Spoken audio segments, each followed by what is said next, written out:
በእኛ በኩል ሲሄዱ ለ20 ቤቶች እስከ 48% ቅናሽ ያገኛሉ። ዲያስፖራ ከሆናችሁ ቤት በመኪና ዋጋ ልጠቁማችሁ። ዲኤምሲ ሲመጡ ለዲያስፖራ ልዩ ትኩረት አለው። እስከ 48% ድረስ የባህል ቅናሽ ለ20 ቤቶች አዘጋጅተናል። ከ80% በላይ ዲያስፖራ በሰፈሩበት በዚህ መንደር ቤት መግዛት ካሰቡ ሁሉንም ፍላጎት ያሟላ ሪል ስቴት ዲኤምሲ ነው። በወር 30 ሺህ ብር ገቢ ካለዎት ዲኤምሲ ያለ ስጋት ቤት ይግዙ። ዘመናዊ መኖሪያ ቤትዎን ከ220 ሺህ ብር ቅድመ ክፍያ ጀምረው ይዋዋሉ። 60% የባንክ ብድር ያዘጋጀን ሲሆን ካሉበት በእጅ ስልክ ደውለው ከ8% ጀምሮ በመክፈል ቤቶን ይውሰዱ። ወዲያው በ3 ቀን ዲኤችኤል ካሉበት ሀገር እናደርሳለን። ከስቱዲዮ እስከ ባለ 4 መኝታ እንዲሁም ቅንጡ የንግድ ሱቆችን አዘጋጅተናል። መንደሩ በ65000 ካሬ ላይ ያረፈ ሲሆን 5 ሊፍቶች፣ 5 የመዋኛ ገንዳ፣ 5 የከርሰ ምድር ውሃ፣ 5 ባካፕ ጄነሬተር አለው። ዘመኑን በዋጀ በአልሙኒየም ፎርምወርክ የግንባታ ጥበብ የሚገነቡ በመሆናቸው በአጭር ጊዜ ማስረከብ ዋና ግባችን ነው። እንደሚከፍሉት መጠን እስከ 35% ተጨማሪ ቅናሽ ተዘጋጅቷል። አስተውሉ። በእኛ በኩል ሲሄዱ ለ20 ቤቶች በስፔሻል ቅናሽ ይስተናገዳሉ። የድርጅቱን ስልክ በ0988 883434 በ0988 885656 ብለው ቢደውሉ መረጃ ያገኛሉ።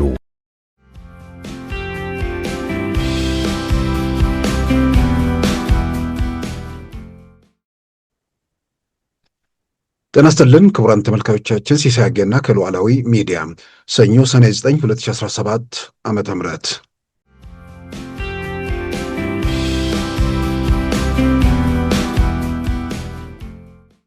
በጣም ባልተለመደ መንገድ የኤርትራና የኢትዮጵያን ግንኙነት ለመፍታት መንግስታችን ረጅም ርቀት ሄደዋል።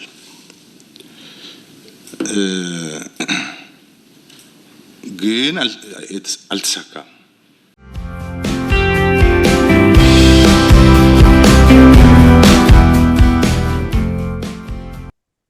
ከኢትዮጵያ መንግስት ጋር ከመነጋገር ውጭ በአካባቢ ያለውን ችግር ወይ ደግሞ በአካባቢ ያለውን ውጥረት ለመፍታት ሌላ አማራጭ ሌላ እድል አለ?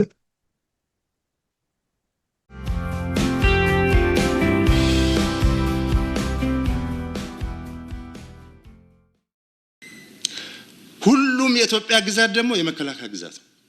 አማራ በለው፣ ሶማሌ በለው፣ አፋር በለው፣ ኢትዮጵያ በለው፣ ሁሉም ግዛት የኢትዮጵያ ማን ነው? የመከላከያ ሰራዊት ግዛት ነው፣ ቦታ ነው፣ መንደር ነው፣ መኖሪያው ነው፣ መሬቱ ነው። የት ነው የሚሄደው?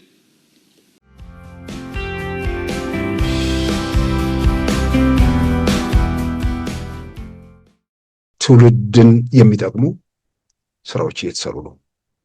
ለዛ እውቅና ባይሰጥ እንኳን አለማውገዝ ራስን ያስከብራል እና ከእንዲህ አይነት ነገር ውስጥ ምናልባት ምን ማድረግ ይቻላል? እግዚአብሔር ይማራችሁ ጨርሶ ይፈውሳችሁ ከማለት ውጭ ከእንደዚህ ከቴክኖሎጂ ከዓለም ጋር ሰዎች ሲጨባበጡ ኢትዮጵያ ወደዛ ደረጃ ጉዞ ስትጀምር ካልተደሰተን የጤንነት ችግር ነው።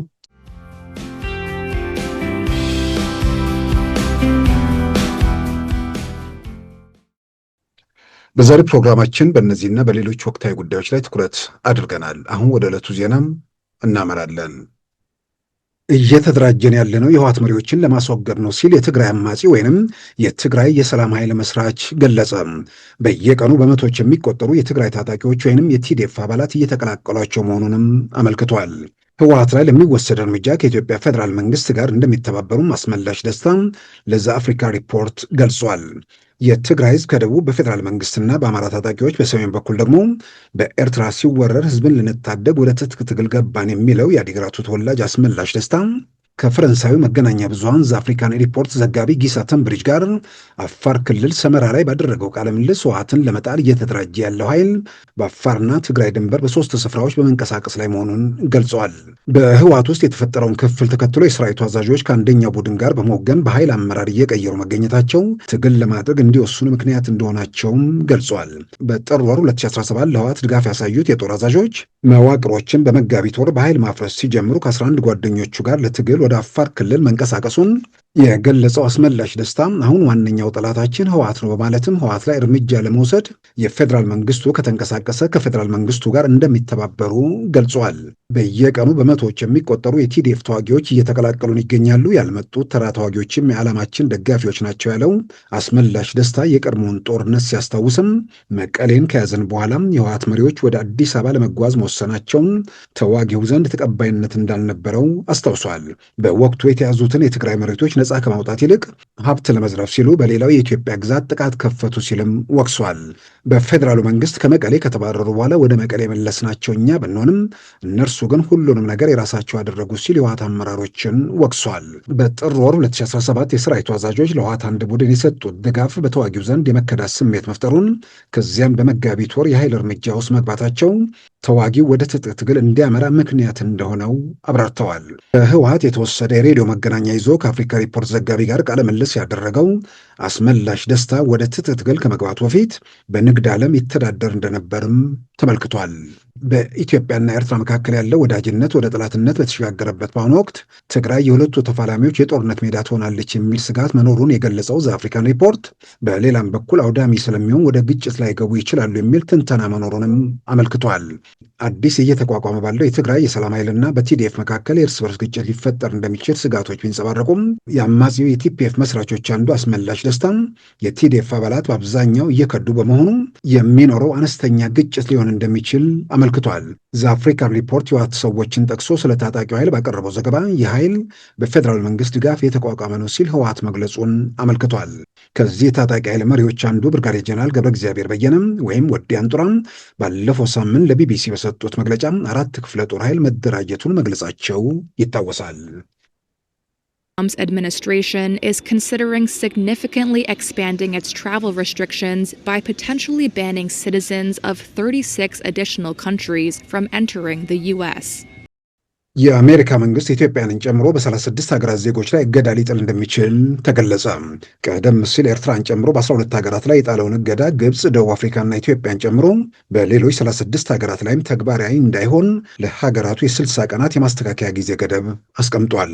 ዋሽንግተን ፖስት እና ሮይተርስ የአሜሪካ የውጭ ጉዳይ ሚኒስቴር የውስጥ ሰነዶችን ዋቢ አድርገው ባቀረቡት ዘገባም እገዳ ሊጣልባቸው ቅድመ ሁኔታ ከተቀመጠባቸው 36 ሀገራት 25ቱ የአፍሪካ ሀገራት መሆናቸውም ተመልክቷል። ተአማኒ የሆነ ዶክመንት ወይም ፓስፖርት የማይሰጡ ዜጎቻቸው በአሜሪካ ከተፈቀደላቸው ጊዜ በላይ የሚቆዩ እንዲሁም ህገወጦች ሲባረሩ ለመቀበል ተባባሪ አለመሆን በሀገራቱ ላይ እገዳ ለመጣል ምክንያት መሆኑ ተዘርዝሯል። ከዚህም በተጨማሪ ዜጎቻቸው በአሜሪካ ውስጥ በሽብር ተግባር የተሰማሩ ማለትም በጸረ አሜሪካዊነትና በጸረ ሴማዊነት የሚንቀሳቀሱ መሆናቸውም ተመልክቷል። የተዘረዘሩት ምክንያቶች በሁሉም ሀገራት ላይ ተመሳሳይ እንዳልሆኑና የተለያዩ ምክንያቶች በየሀገራቱ ላይ መቅረባቸውንም ከሮይተርስ ዘገባ መረዳት ተችሏል። የተጠየቁትን ማስተካከያ በ60 ቀናት ውስጥ ካላሟሉ በከፊል ወይም በሙሉ እገዳ ይጣልባቸዋል የተባሉት ሀገራት ኢትዮጵያና ግብፅ እንዲሁም ደቡብ አፍሪካን ጨምሮ 36 ሀገራት ናቸው። ሀገራቱም በላቲን ፊደል ቅደም ተከተል አንጎላም፣ አንቲጓ ኤንድ ባርቡዳ፣ ቤኒን፣ ቡታን፣ ቡርኪና ፋሶ፣ ኬፕ ቨርዴ፣ ካምቦዲያ፣ ካሜሩን፣ ኮትዲቯር፣ ዴሞክራቲክ ሪፐብሊክ ኮንጎ ወይም ኪንሻሳ፣ ጅቡቲ፣ ዶሚኒካን፣ ኢትዮጵያ፣ ግብፅ፣ ጋቦን፣ ዘጋምቢያም፣ ጋናም፣ ኪርጊስታን፣ ላይቤሪያም፣ ማላዊ፣ ሞሪታንያም፣ ኒጀር፣ ናይጄሪያ፣ ሴንት ኪትስ ኤንድ ኔቪስ፣ ሴንት ሉዚያ፣ ሳኦ ቶሜ ኤንድ ፕሪንቺፔ፣ ሴኔጋል፣ ደቡብ ሱዳን፣ ሶሪያም፣ ታንዛኒያ፣ ቶንጋ፣ ቱቫሉ፣ ኡጋንዳ፣ ቫኑቱ፣ ዛምቢያ እና ዚምባብዌ ናቸው። እንደ አውሮፓውያን አቆጣጠር ከሰኔ ወር መጀመሪያ ጀምሮ ሙሉ በሙሉ እገዳ የጣለባቸውና ዜጎቻቸው ወደ አሜሪካ እንዳይገቡ የተከለከሉ 12 ሀገራት አፍጋኒስታን፣ ማይናማር፣ ቻድ፣ ኮንጎ ሪፐብሊክ ወይም ኮንጎ ብራዛቪል፣ ኢኳቶሪያል ጊኒ፣ ኤርትራ፣ ሄይቲ፣ ኢራን፣ ሊቢያ፣ ሶማሊያ፣ ሱዳንና የመን ናቸው። ከዚህም በተጨማሪ የብሩንዲ፣ ኩባ፣ ላኦስ፣ ሴራሊዮን፣ ቶጎ፣ ተርክሜኒስታንና ቬኔዙዌላ በአጠቃላይ የ7 ሀገራት ደግሞ በከፊል እገዳ እንደጣለባቸው ይታወሳል። በአጠቃላይ እገዳ የጣለባቸውና እገዳ እንደሚጣልባቸው ማሳሰቢያ የተሰጣቸው የዓለም ሀገራት 55 መሆናቸውም ታውቋል። ከምስራቅ አፍሪካ ሀገራት በዚህ እገዳና ማሳሰቢያ ዝርዝር ውስጥ ያልተካተተችው ብቸኛ ሀገር ኬንያ መሆኗም ታውቋል። ዶናልድ ትራምፕ በመጀመሪያው ስልጣን ዘመናቸው የ7 ሙስሊም ሀገራት ዜጎች ወደ አሜሪካ እንዳይገቡ እገዳ መጣላቸውን ሮይተርስ አስታውሷል። በአማራ ክልል ጎንደር ውስጥ ሄሊኮፕተር ተከሰከሰ በሚል በትናንትናው ዕለት የተሰራጨው ዜና ሐሰተኛ መሆኑን የመከላከያ ምንጮች ገለጹ። ሄሊኮፕተሩ ጎርጎራ በማረፍ ላይ ያለ የመንሸራተት አደጋ እንደገጠመው የገለጹት የመከላከያ ምንጮች በሰው ላይ የደረሰ ምንም አይነት ጉዳት አለመኖሩንም አመልክተዋል። ለሄሊኮፕተሩ መንሸራተት የነፋስ ተጽዕኖ እንደነበር የተገለጸ ሲሆን ሄሊኮፕተሩ ወዲያውኑ ተነስቶ ለፍተሻ ወደ ጥገና ማዕከል መወሰዱም ተመልክቷል።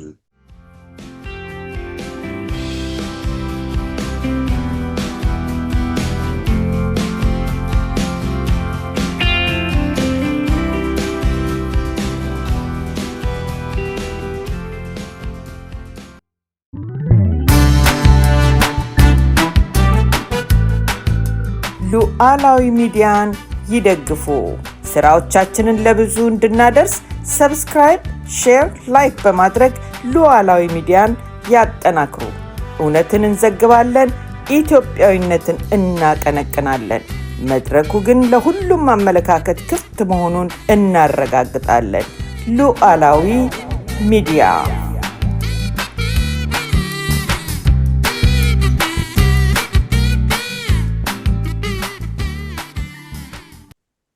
ጤና ይስጥልን ክቡራን ተመልካቾቻችን፣ በሳምንቱ መጨረሻ ማለትም ባለፈው ሐሙስ የኢትዮጵያ ጦር ኃይሎች ጠቅላይ ኤታማዦር ሹም ፊልድ ማርሻል ብርሃኑ ጁላ በኢትዮጵያ የጸጥታ ጉዳይ ላይ ለኢትዮጵያ ፓርላማ የሰላምና የጸጥታ ኮሚቴ የሰጡት ማብራሪያ አለ። ያ ማብራሪያ በርካታ ጉዳዮች የተካተቱበትን አጠቃላይ ኢትዮጵያ ጸጥታ ሁኔታን ለመገምገም ስለሚያስችል ያንን መሰረት አድርገን የተወሰኑ ነጥቦችን እናነሳለን። ከዛ በፊት ግን በሳምንቱ መጨረሻም የኢትዮጵያ ሳይንስ ሙዚየም ጠቅላይ ሚኒስትር አብይ አህመድ በተገኙበት የቋሚ ኤግዚቢሽን መመረቁ ተገልጿል። ቋሚ ኤግዚቢሽኑ ማለትም በቋሚነት ሰዎች እየገቡ የሚያዩበት በርካታ የሳይንስ የፈጠራ ውጤቶች ከዘመኑ ከመጣው ኤአይ ቴክኖሎጂ ጀምሮ እንዲሁም ደግሞ በዚህ በአየርና ስፔስ ዙሪያ ሲሙሌተር ያላቸው ቦይንግን እስከ ማብረር እንዲሁም ደግሞ ሄሊኮፕተር እስከ ማብረር የሚያስችሉ ማለትም እዛ ውስጥ ሆነው የሚንሳፈፉ በሚያስመስል መንገድ የሚሰራ አንዳንድ የበረራ ባለሙያዎችም ስልጠና የሚወስዱበት ጭምር ማለት ነው። በተለያዩ መንገድ በትልልቆቹ ሀገራት እንኳን በተወሰነ ቦታ ያለ ነው። ለምሳሌ በሳምንቱ መጨረሻም ጠቅሼዋለሁ። በዋሽንግተን ዲሲ ኤር ኤንድ ስፔስ ሙዚየም አለ። ብዙ ሰው የሚጎበኘው ሲሙሌተር የለውም። ከመጀመሪያው ጀምሮ የአየር ቴክኖሎጂ እንዴት እያለ ከፈጣሪዎቹ ጀምሮ ያለውን ሂደት የሚያሳይ በርካታ አውሮፕላኖች አሉ፣ ትንንሾቹም ትልልቆቹም። ከዛ ውጭ ግን አውሮፕላን ላይ ገብቶ ሰው ሲንሳፈፍ የሚያሳይ ነገር የለም። ሄሊኮፕተሩ አውሮፕላን ውስጥ መግባት ይቻላል፣ ነገር ግን ሲሙሌተር የለውም። የኤርፎርስ ሙዚየም የሚባለው ጋር ደግሞ ያለ ግን ዋሽንግተን ዲሲ አካባቢ በርካታ ሰው ቱሪስትም ነዋሪውም የሚጎበኘው አካባቢ ላይ ይሄ እንኳን እንደሌለም በግልጽ የሚታወቅ ነው። ስለዚህ በሲሙሌተር ከፍተኛ ወጪ የወጣበት መሆኑን ጠቅላይ ሚኒስትር አብይ ተናግረዋል። ያው በድጋፍ ህንፃውን ከተሰራበት በላይ ለዚህ ቋሚ ኤግዚቢሽኑ ለመክፈት ከፍተኛ ሀብት እንደጠየቀ ያን ድጋፍ መገኘቱን ገልጸዋል። ምናልባት ይሄንን በተለያየ መንገድ ዜጎች ልጆቻቸው ይህንን እንዲህ አይነት ሙዚየም ሲያዩ ለቴክኖሎጂ ያላቸው ቅርበት፣ ለዓለም ያላቸው እውቀት የሚጨምርበት ከመሆኑም ባሻገር በተለያየ መንገድ በውጭ ሀገር የሚኖሩ ኢትዮጵያውያን ልጆቻቸው ኢትዮጵያ ገብተው እንዲህ አይነት የሳይንስ ሙዚየም ሲያዩ ልጆቻቸው ላይ የሚፈጥረው ነገር ቀላል ነገር አይደለም። ስለ ኢትዮጵያ ያለው ስዕል ትርጉም ባለው ሁኔታ ይለወጣል።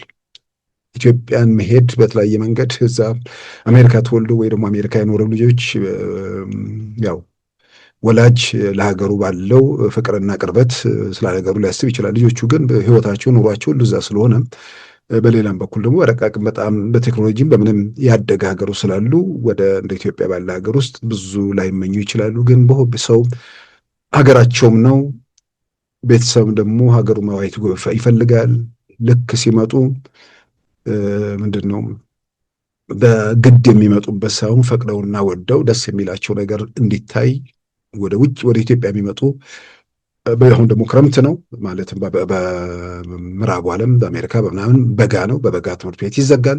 ስለዚህ ብዙ ሰዎች የሚመጡበት ነው። ስለዚህ እና ይህን አጋጣሚ ሳይንስ ሙዚየም ሄደው ልጆቻቸውን ማሳየት ልጆቹ ስለ ሀገራቸው ያላቸውን እውቀት፣ ግንዛቤ በብዙ መልኩ ከሀገራቸው ጋር ያለውን ትስስር ለመጨመር ያለው እድል ሰፊ ነው። ሳይንስ ሙዚየምን በተመለከተ በዛ ደረጃ እንትን ማለቱ በጣም በጣም ያስደስት ነው። በሳምንቱ መጨረሻም ያንን በግሌ እጅግ በጣም የረካሁበት ነው።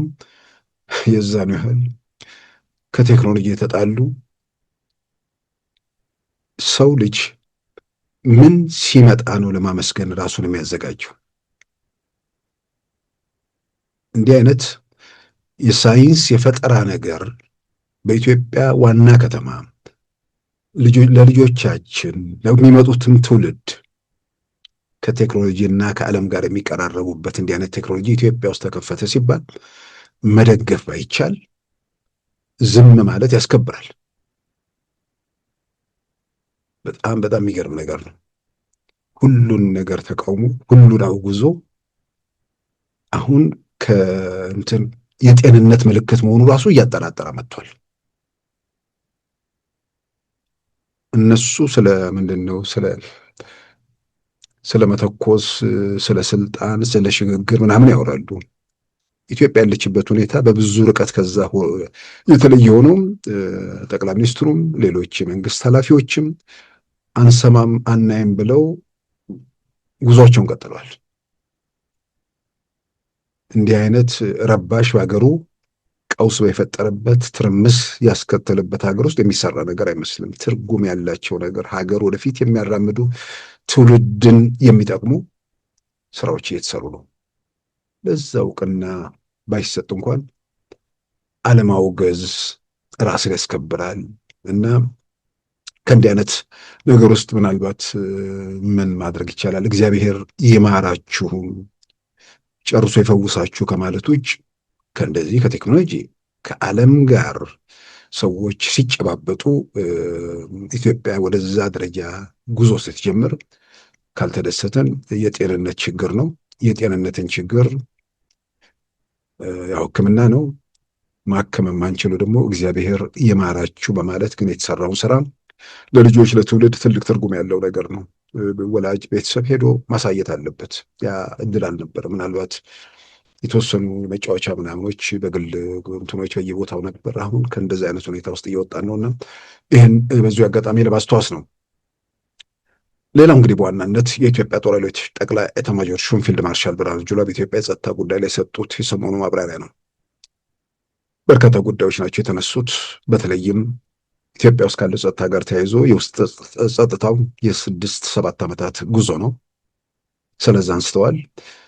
ከጎረቤት ሀገር በተለይ ደግሞ ከኤርትራ ጋር ያለው ውዝግብ ያለበትን ደረጃ ምናልባት በኢትዮጵያ መንግስት ባለስልጣን ደረጃ በዚህ መጠን አልተገለጸም። እስካሁን ችግሮች መኖራቸው በተለያየ መንገድ ይሰማል። በኤርትራ ወገንም ዝም ብሎ ችግር እንዳለ ሲገለጽ ቆይቶ የኤርትራው ፕሬዝዳንት ኢሳያስ አፈወርቂም የነጻነት በዓላቸው ላይ ንግግር ካደረጉ በኋላ ኢትዮጵያና ኤርትራ መካከል ያለው ችግር ስር የሰደደና በጣም ከፍተኛ ደረጃ ላይ መድረሱን የሚያሳይ ሆኖ ተገኝቷል።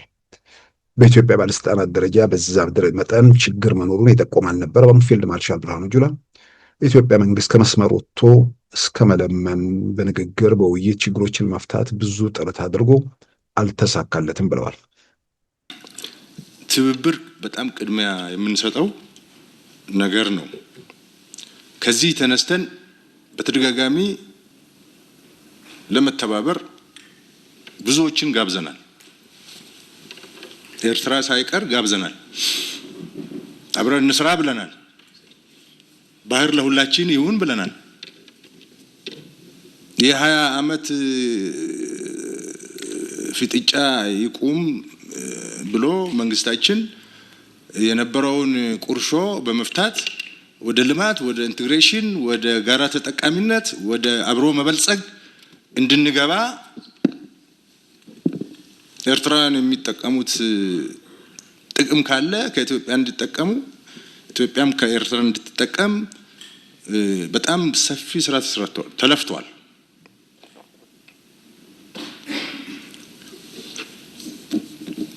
በጣም ባልተለመደ መንገድ የኤርትራና የኢትዮጵያን ግንኙነት ለመፍታት መንግስታችን ረጅም ርቀት ሄደዋል።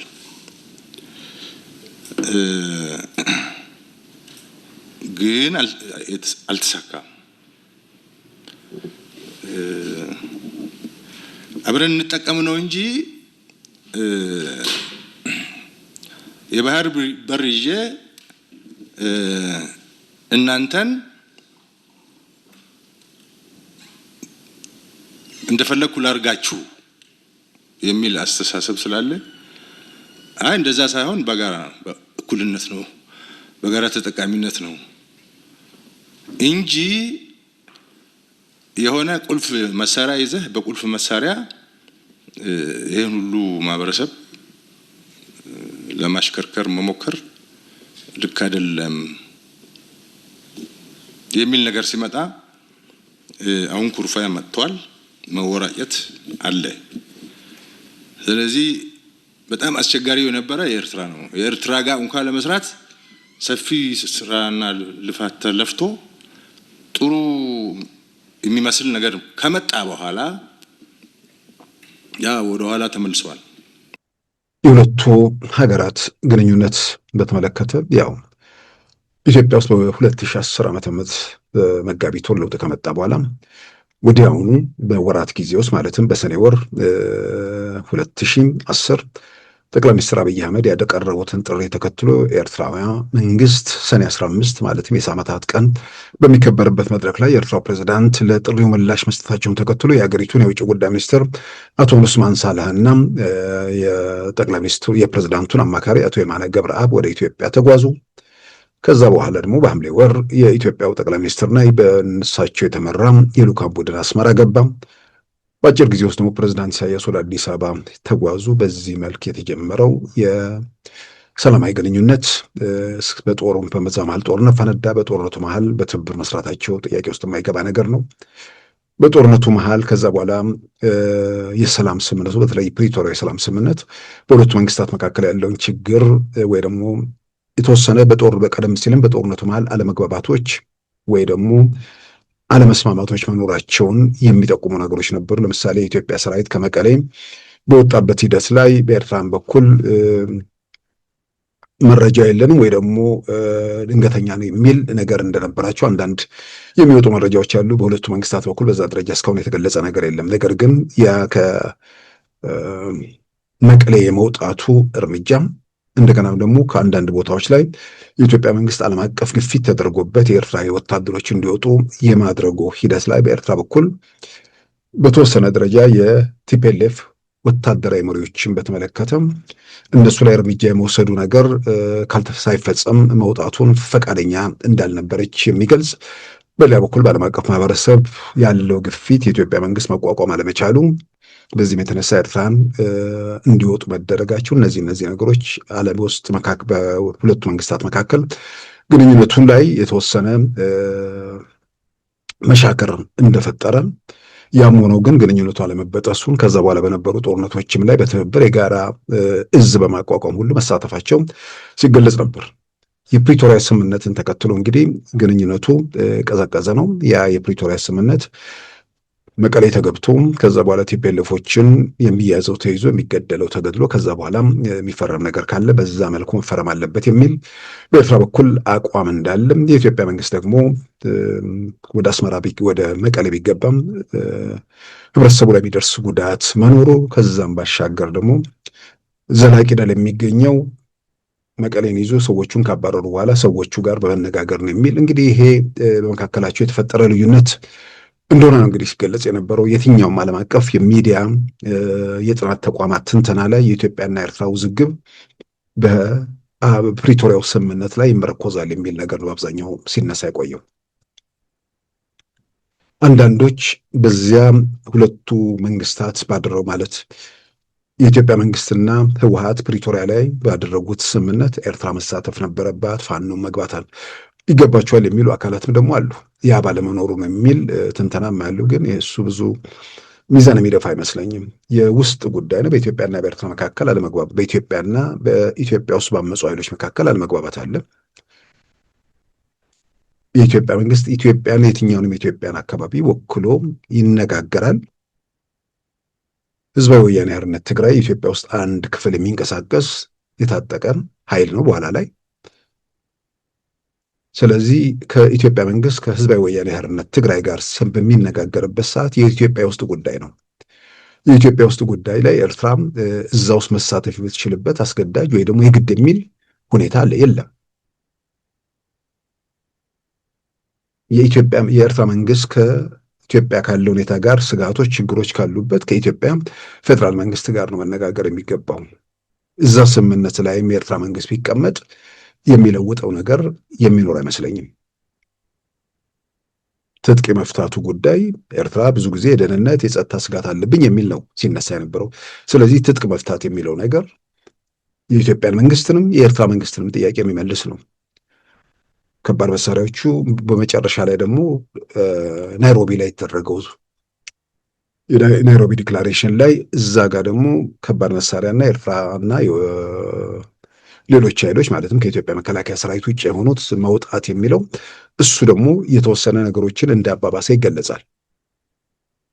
ኤርትራም ፋኖም ወይ ደግሞ የአማራ ክልል ታጣቂ ከኢትዮጵያ ከህዝበ ወያነ ሓርነት ትግራይ ጋር በሚደረግ ድርድር ውስጥ ሊሳተፉ የሚችሉበት ምንም ይህ ነው የሚባል ህጋዊም ሞራላዊ ምንም ነገር የለም። የኢትዮጵያ መንግስትና በኢትዮጵያ ውስጥ ከአመፅ ኃይል ጋር የሚደረግ ነገር ነው።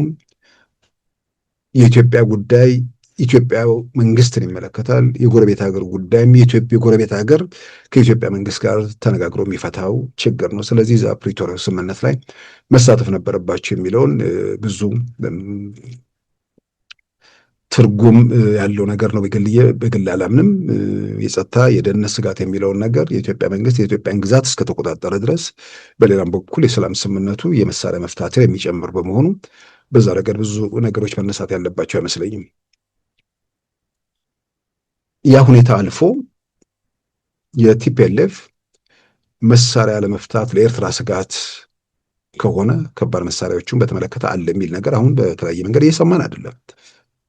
በሌላ በኩል ግን ያ ስምምነት በኢትዮጵያ መንግስትና በህወሓት መካከል ፕሪቶሪያ ላይ የተደረገው ስምምነት በትግራይም በመላም ኢትዮጵያም የጥይት ድምፅ ትርጉም ባለው ሁኔታ በተለይ ትግራይ ውስጥ ጸጥ እንዲል በማድረግ ረገድ በተለያየ መንገድ ሰዎች ላይ ይደርስ የነበረ ከፍተኛ ወዳሚ ጦርነት መቆሙ፣ ሰው ሰብአዊ እርዳታ ማግኘቱ፣ የኢኮኖሚ ግንኙነቱ እንደገና መቀጠሉ በዛ ነገር ትርጉም ያለው ውጤታማ የሰላም ውይይት ነው፣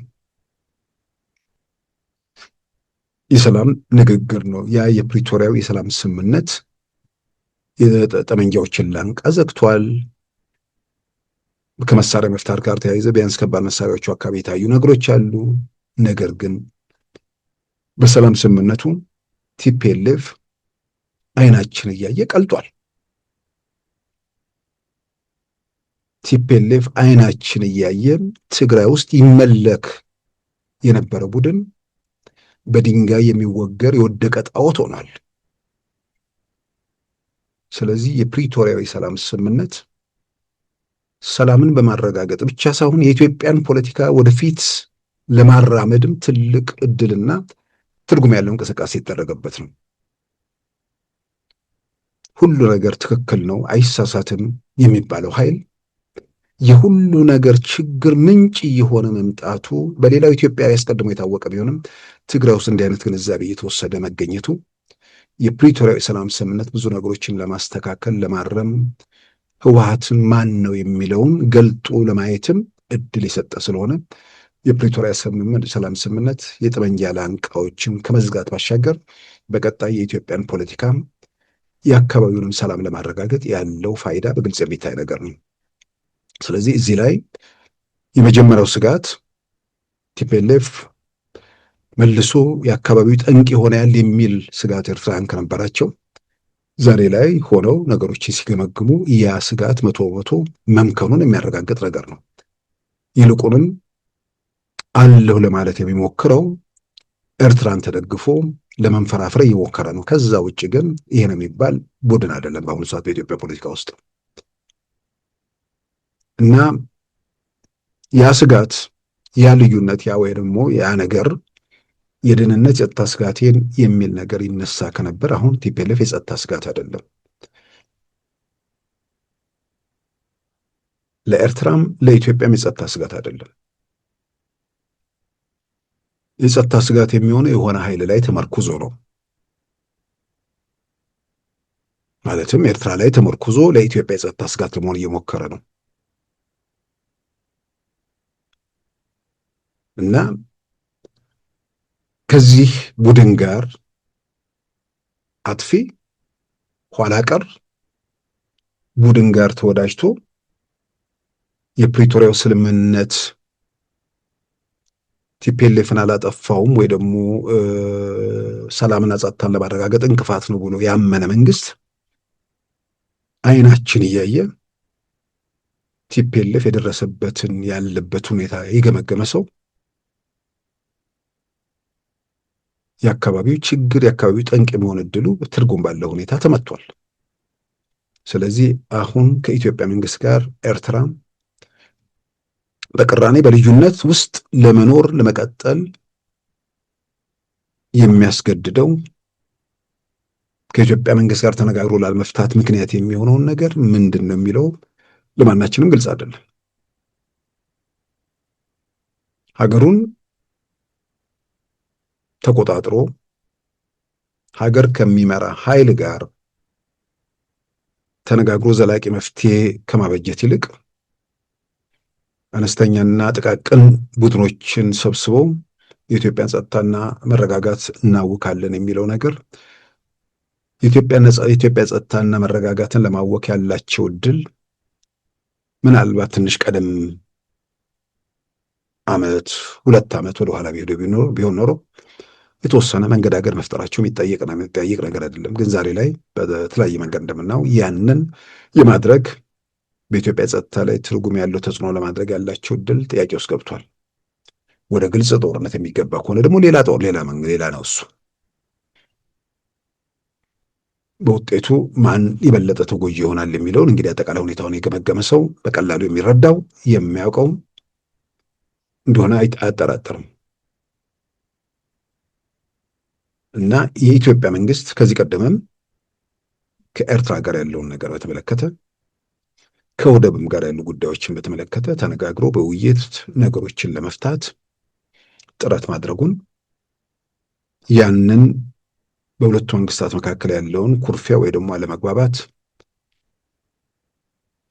ምንድነው ወደ ስምምነት ወይ ደግሞ ወደ ነገሮችን ለማለስለስ የኢትዮጵያ መንግስት በሶስተኛ ወገን ጭምር መሞከሩን ከዚህ ቀደም በተለያየ መንገድ መረጃ ሰምተን ይህን በዚሁ መድረክ በግሌም አንስቻለሁ። ዛሬ ፊልድ ማርሻል ብርሃኑ ጁላ አረጋግጠዋል። የኢትዮጵያ መንግስት ለምኗል፣ ሞክሯል፣ አልተሳካለትም። እንግዲህ አሁን ጥያቄው እዚህ ጋር ነው። የኤርትራ መንግስት ምንድን ነው የሚፈልገው? ሰላምን ነው የሚፈልገው?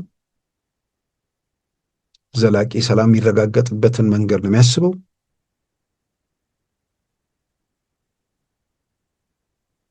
ከኢትዮጵያ መንግስት ጋር ከመነጋገር ውጭ በአካባቢ ያለውን ችግር ወይ ደግሞ በአካባቢ ያለውን ውጥረት ለመፍታት ሌላ አማራጭ ሌላ እድል አለ?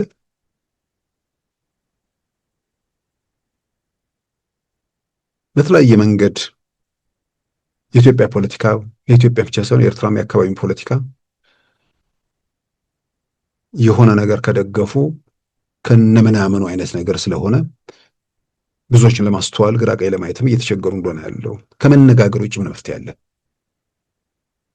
እነሱ እንደሚሉት የኢትዮጵያ መንግስት ሽማር ኃጢአት ይኖርበት ኃጢአትን ተነጋግረ ይሄን አጉድልሃል በዚህ በኩል ይሄ ነገር ይስተካከል ተነጋግረው መፍታት ካልሆነ በስተቀር 60 ምናምን ዓመታት ሲንከባለል የነበረን ነገር ለነገም ትውልድ ደግሞ እንዲቀጥል ከማድረግ ይልቅ ዛሬ ላይ ሆነን በዘላቂነት ምን እንፍታ? ኢትዮጵያ ምን ትፈልጋለች? ምን ያሳስባታል? ኢትዮጵያ ኤርትራ ምን ትፈልጋለች? ምን ያሳስባታል? አንዱ ሌላውን ሳይጎዳ በጋራ መጠቀም የሚችሉበት የትውልዱን ነገ ማስተካከል የሚቻልበት ሁኔታ ሁለቱ ስልጣን ላይ ያሉት መንግስታት ከማንም የተሻለ እድል አላቸው። የታጠቀ ኃይል በማደራጀት አነስተኛና ጥቃቅን ቡድኖችን በመኮልኮል የተወሰነ ግርግር መፍጠር ይቻላል እንጂ መንግስት መለወጥም አካባቢው ላይ መረጋጋት መፍጠርን ወይ ደግሞ ኢትዮጵያ ውስጥ የሆነ እሳት ስለተለኮሰ ኤርትራ ሰላም ትሆናለች የሚል ነገር በምን መመዘኛ ሊሆን እንደሚችል አይገባኝም። እንዳልኩትም ደግሞ ትንሽ ቀደም ብለው ቢሆን ኖር የመረበሽ ግርግር የመፍጠሩ እድል ሰፊ ነበር። ከምንም በላይ ደግሞ የሆነ ነፃ አውጪ የሆነ መብት ተሟጋች ነን ሲሉ የነበሩ ኃይሎች ለተቃውሟቸው ወይ ደግሞ ለግርግር ለመፍጠራቸው ምክንያት ሲያደርጓቸው የነበሩ ኃይሎች ጋር በጋራ አንድ ጠረጴዛ ላይ ቁጭ ብለው ረባሾቹ በአንድ ግንባር መገኘታቸው በተለያየ መንገድ ከምር ለሰፈሬ፣ ለሀገሬ፣ ለክልሌ፣ ለምናምን ተቆርቋሪ ነው ብሎ ሲደግፍ የነበረው ሰው ሁሉ ፍሬን ይዟል። የሚያጨበጭቡ የሆነ ነገር ግርግር ይፈጠራል ብለው ተስፋ የሚያደርጉ የሉም ማለት አይደለም። የነስም ይዛኩ መነጋገራቸው ጥሩ ነው የሚል ሰው ስሰማ ይገርመኛል። ለምንድን ነው የሚነጋገሩት? ምንድን ነው ኢትዮጵያ ውስጥ የተፈጠረው? ኢትዮጵያ ውስጥ የተፈጠረውን ነገር የፈጠሩ ሰዎች ምንድን ነው የሚነጋገሩት? አንዱ ለሌላው የአንዱ ህልናው ለሌላው መጥፊያ ነው ብሎ የሚያምን የኢትዮጵያን 7 ዓመታት የቀውስ የግርግር የሁከት ምንጭ የሆኑ ሰዎች ረባሾቹ አንድ መድረክ ላይ ሲገናኙ ጤነኛ ሰው ምን እየተካሄደ ነው ብሎ መመርመር፣ ራሱን መጠየቅ፣ መገምገም፣ ከዛ በኋላ እውነታዎችን ገልጦ ለማየት ያለውን እድል የሚያሰፋው ነው መሆን የሚገባው። በምኞት በቅዠት የሆነ ነገር ይለወጣል የሚሉ ተስፋ ሲያደርጉ የነበር ሁሉ ነገር ሲተን እንደ ጉም ሲበን አቶ ስብሃት ነጋ የሚመሩት እንቅስቃሴ ኢትዮጵያ ውስጥ ሊወጣ መጣል ብለው መሰባሰባቸው ክፋት የለውም የሚል ነገር ሳይ መሰባሰባቸው ለምን ተሰባሰቡ ወይ አንዱ በሌላው ላይ በሴራ በጥላቻ በመሆኑ የተነሳ ኃይል ነው በየትኛው መንገድ ስናይ እነዚህን እርስ በርስ ማይስማሙ አንዱ በሌላው ጠላትነት ላይ የተመሰረተ ፖለቲካ ሲያራምድ የነበረ በየተናጠል ሄዶ የሆነ ነገር አሳካለሁ ብሎ በተናጠል ሄዶ የሆነ ነገር ማሳካት አይደለም፣ በተናጠል ሄዶ ህልውናው እንደማይቀጥልም ሲያረጋግጥ የመጨረሻ ካርድ በሬ ካራጁ ጋር ተጠምዶ የኢትዮጵያን ችግር እንፈታለን ነው፣ የኢትዮጵያን ችግር እናወሳስባለን እና ከእንደነዚህ አይነቶችን ኃይሎችን ደግፎ ወይ ደግሞ ከነርሱ ጋር ቆሞ ኢትዮጵያ ውስጥ ለውጥ ማምጣቱ የኢትዮጵያን መንግስት ማስገደድ ይቻላል በኤርትራ በኩል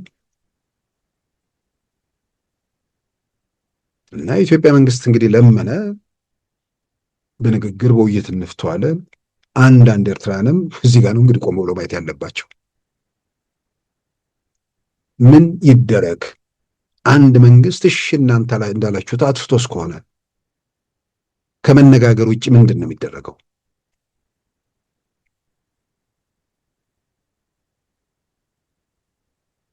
መውጫ አለ? ከስሜት ከኔነት ነገር ባሻገር ቀጣዩ ነገር እንዴት ይታረማል፣ ይስተካከላል፣ ወዴት እንሄድ፣ እንዴት እንሄድ የሚለው ላይ ትኩረት ማድረጉ በብዙ መልኩ ይጠቅማል። ነገሮች ከእጅ ከወጡ በኋላ የማይመለሱ መሆናቸውንም ደግሞ ማስተዋሉ በደንብ ግራ ቀኝ ከሚያይ ከሚመዝን ወገን የሚጠበቅ ነው። ስለዚህ የኢትዮጵያ መንግስት ጥረት ማድረጉን ፊልድ ማርሻል ብርሃኑ ጁላ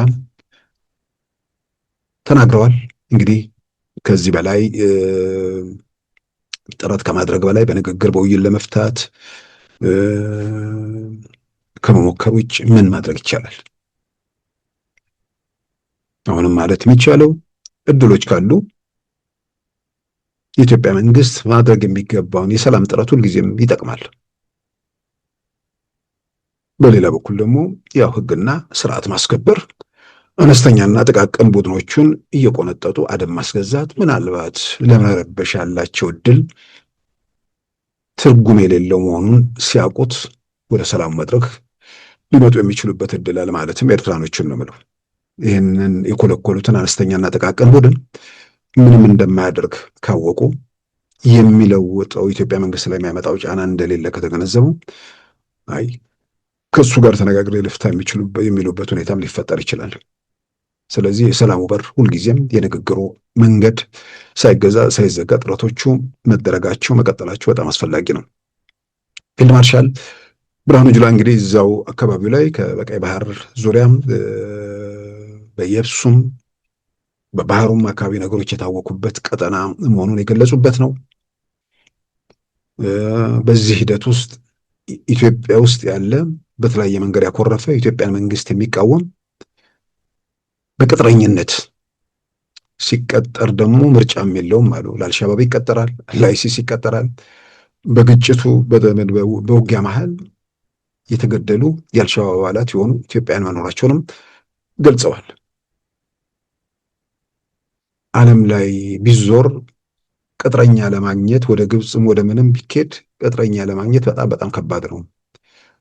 እንደ ኢትዮጵያን በቀላሉ ለመቀጠር ደግሞ ራሱን ያዘጋጀ የለም። ዛሬም ለኤርትራ መንግስት ማመልከቻ በብዛት እያቀረቡ ነው በሚል የገለጹበት ሁኔታ ነው ያለው። ዛሬ እሱን በግልጽ እያየን ነው፣ በተግባር እየፈተሽን ነው። በግሌ ሁሌ ደጋግሜ የምለው የማይገባኝ ነገር የኢትዮጵያ መንግስት ላይ የሚያነሱት ጥያቄ በግሌ ያልረዳው የማይገባኝ በዚህ ምድር ላይ ከማይገቡኝ ነገሮች ጥያቄያቸው ምን እንደሆነ ጥያቄውን ሳያቅ ተቃውሞ ውስጥ የሚዳክር ደጋፊ ራሱ ይገርመኛል። ምንድን ነው ጥያቄያቸው ኢትዮጵያ መንግስት ላይ? እቺ ጦርነት ምናምን የሚለው ነገር አሁን ብዙ ትርጉም ያለው ነገር አይመስለኝም። ጦርነት ይቆም፣ ጦርነትማ ይቆም ብሎ በተደጋጋሚ በአደባባይ እኮ አወጀ። ጦርነት ይቆም ማለት የሽግግር መንግስት ይመስረት ከሆነ የሽግግር መንግስት ደግሞ እንዴት አድርጎ ለምን ብሎ ይመሰረታል? ቢመሰረትስ ለኢትዮጵያ ሰላምን ነው የሚያመጣው ወይስ የሁከትና የግርግር የመዋጮ መንግስት ሰላም ያረጋግጣል? ለምንስ ይገደዳል? በወጉ መሬት ባረገጠበት ውስጡ በተወረወረበት ዘረኛው ከየአቅጣጫው ሲያዋክበው ነበረበት ሰዓት አሻፈረኝ ብሎ የቀጠለና ሁሉም በመዳፉ እየጨበጠ የመጣ መንግስት ተራ ሽፍቶች በቀሩበት ሰዓት ለምን ብሎ ማን አስገድዶት የሽግግር መንግስት ውስጥ ይገባል? እና ጥያቄን በአግባቡ ማወቅ የሚመለስ ነው የማይመለስ ነው የሚለውን መመዘን፣ የጀመርኩት ጉዞ ያደርሰኛል ወይስ መንገድ ላይ ሳልጀምረው ያሰናክለኛል የሚለውን መፈተሽ፣ ይሄ በጣም በጣም ወሳኝ ነገር ነው። አሁን ባለንበት ሁኔታ ውስጥ ሀገር ቤት ያለው እንቅስቃሴንም በተመለከተ ፊልድ ማርሻል ብርሃኑ ጁላ በሰጡት ማብራሪያ ያው በተለያየ መንገድ በየቦታው ሲረብሽ ሀገርን ሁከት ቀውሱ ሲከት የነበረውን ኃይል እያስታገስን መስመር እያስያዝን አሁን ባስቀመጥነው ዕቅድ መሰረት ይህን ኃይል 90% በላይ በአማራም በኦሮሚያም ሲንቀሳቀስ የነበረውን ትርጉም ባለው ሁኔታ ከጨዋታው ሜዳ እያወጣ ነው። አሁን በየስርቻው በየሸጡ በየገዳሙ የቀሩ የመልቀም ስራ ነው። እነዛን መስመር ካስያዘን በኋላ የአካባቢውን ጸጥታ፣ የክልሎቹን ጸጥታ፣ የአካባቢው የክልሎቹ የጸጥታ ኃይሎች ሙሉ ሙሉ መረከብ የሚችሉበት ሁኔታ እንዳለም በዚሁ መድረክ ላይ ተናግረዋል። ከዛ በአማራና በኦሮሚያ ደግሞ የተነሱ የተቀጠሩ ደግሞ መጡ እና ከነሱ ጋር ስንዋጋ ነው የቆየ ነው እና ህዝቡን በጣም ጎርተዋል። መሰረተ ልማት ጎርተዋል። ህዝብ አጎሳቅለዋል። መንገድ መስመር ዘግተዋል። የህዝብ ንብረት ዘርፈዋል። አፍነው ገንዘብ ተቀብለዋል። ሴቶች ደፍረዋል። ምንም ይሄ ነው የሚባል የቀራቸው መጥፎ ስራ የለም። ይሄን አድርገዋል። ይሄ መቀልበስ አለበት። መጀመሪያ መቀመጫዬን ብላለች ምንድነው የሚባለው እንደሚባለው እዛ ላይ ነው የሰራ ነው። አሁን 90% በሚገባ በተጨባጭ በሪፖርት ማቅረብ የሚችለው 90% መተናቸዋል።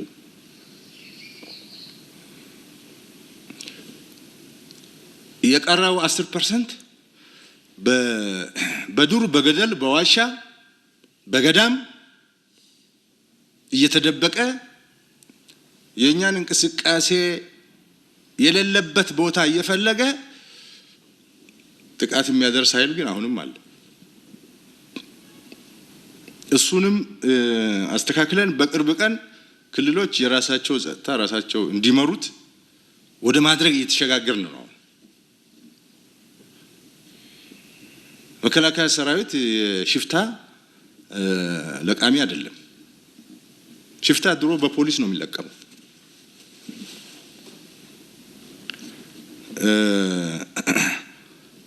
ትንሽ ከነሱ አቅም በላይ የሆነ ሲመጣ ወደ ዛ ስራ ገብተናል። በከፍተኛ ደረጃ ደግሞ ጠላት አዳክመናል፣ እጁን ቆራርጠናል። ሚዲያ ላይና ዱር ገደል ላይ ግን የተወሰኑ አሉ። ዱር ገደል ላይ ካለው በላይ ደግሞ ሚዲያ ላይ ያለው ከፍተኛ ነው። ይሄ እናንተ ናችሁ እንጂ የምትዋጉት እኛ ምን እናደርገዋለን? ሌላው እንግዲህ እዚሁ መድህ ላይ ፊልድ ማርሻል ብርሃኑ ጁላ እየተናገሩት ውስጥ በተለይ ይሄ ግጭት፣ ጦርነት የሚለውን ነገር በተመለከተ ያው የመጣንበት ለሁላችንም ግልጽ ነው። ግን አሁን አንዳንዶቹ በቲፒኤልኤፍ ዘመን ሰላም ነበር፣ ከቦታ ወደ ቦታ ከየትኛውም ጫፍ ወደ የትኛውም ጫፍ በሰላም መሄድ ይቻል ነበር፣ ጦርነት አልነበረም የሚለውን በባርነትም ውስጥ ቢሆን በጭቆናም ውስጥ ቢሆን የበላይና የበታች በሆነ ስርዓት ውስጥም ቢሆን እነሱ እየዘረፉ እነሱ እየቀሙ እየተመለከትኩ በሰፈሬ በቀዬ በመንደር እያዘዙም ቢሆን በሰላም ወጥቼ መግባት ይሻል ነበር። የመቃብር ውስጥ ሰላም የሚመኙ ሰዎች በብዛት የሚያደርጉ ስላጡ ይመስለኛል ይሄንን ሲያስተጋቡ ይታያል። ከዚህ ቀደም በግል ይሄን አንስቼዋለሁ። በህወሓት ጊዜ ሲባል በየትኛው የህወሓት ጊዜ? የመጨረሻዎቹ 2-3 ዓመታት እኮ የቀውስ ዓመታት ነበሩ። ተንገዳገደ፣ ክንዱ ዛለ። እንኳን ከአንዱ ጫፍ ወደ ሌላ ጫፍ አይደለም ከአዲስ አበባ ኦሮሚያ ዞኖች መሄድ የሚያስቸግርበት ሁኔታ ተፈጥሮ ነበር። እሱን መርሳት፣ እሱን አለማስታወስ አንዱ ብዙዎች የሚስቱት ነገር ነው። ሰላም ከቦታ ቦታ መንቀሳቀስ ከዛ በፊት ልክ ነው። ያን ያህል የኢትዮጵያ የትኛውም አካባቢ ላይ ለመሄድ ከአንዱ ጫፍ ወደ ሌላ ጫፍ ለመሄድ አልፎ አልፎ ሽፍታ ቢያጋጥም እንኳን በንጉሱም በደርግም በማንም የሚኖር ሽፍታ ሊኖር ይችላል እንጂ ሰዎች በትራንስፖርት ከቦታ ቦታ ለመንቀሳቀስ ቢሰጉበት አልነበረም። ቲፒኤልኤፍ ክንዱ እስኪዝል ድረስ ግን ፖለቲካውን ለሚገመግም ሰው ክንዱ የሆነ ቦታ ላይ ይዝላል። በአፈና በጭቆና የበላይና የበታች የሆነ ስርዓት ገንብተ ያ ተስማምቷቸው የመቃብሩ ሰላም ይሻለናል ያሉ የመቃብሩን ሰላም ተመችቷቸው የሚኖሩ ቢኖርም የመቃብሩ ሰላም የማይፈልጉ ባርነትን የሚጠየፉ ለመብታቸው ለነጻነታቸው ትግል ማድረጋቸው የሚጠበቅ ነው። ያ ቀን እንደሚመጣ ማስተዋል አለመቻላቸው መጨረሻ ላይ ያ ቀን ሲመጣ የሆነውን ነገር አይተናል። ክንዳቸው ዛለ። ከዛ በኋላ ከእጃቸው ወጣ። የመጨረሻዎቹ 2-3 ዓመታት የቀውስ የትርምስ የሁከት ጊዜያት ነበሩ በኢትዮጵያ። አንዳንዶች ሊዘነጉት ይችላሉ። የአፈናው መገለጫ ቃላት ሊገልጸው ከሚችለው በላይ ነበር። እቤት ውስጥ ምን ማድረግ እንዳለበት እስከ መወሰን የተሄደበት፣ ጣሪያ ላይ የሚተከለው ሳተላይት ፊቱ ወደዚህ ከዞረ የዚህኛው ነው እየተባለ ማየትና ማየት የምትችለውና የማትችለው በአዋጅ የተደነገገበት ዘነጋ ነው እንዴ? 2008 2009 እኮ ነው በኢትዮጵያ አቆጣጠር። ይሄንን ሚዲያ ማየት ወንጀል ነው። ማየት መስማት፣ ቤቱ ቁጭ ብለህ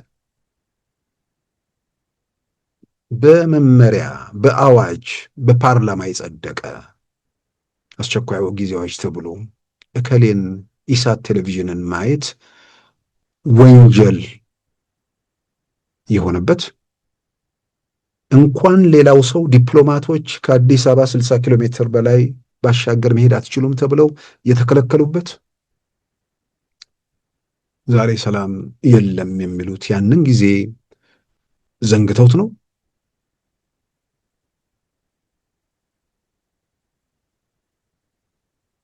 በሌላ በኩል ለውጡ ሲጀምር የነበረው ሁኔታና ዛሬ ያለበት ሁኔታ ተመሳሳይ ነው ወይ? ቲፒኤልኤፍ ሰላምን አረጋገጠ። በጭቆና ውስጥ ክንዱ እየዛለ ሲመጣ ከእጁ ወጣ። ያ ከእጁ የወጣው ነገር አዲስ የመጣው መንግስት ለመሰብሰብ ጥረት በሚያደርግበት ሰዓት ዘረኛው ከየቦታው ፈልቶ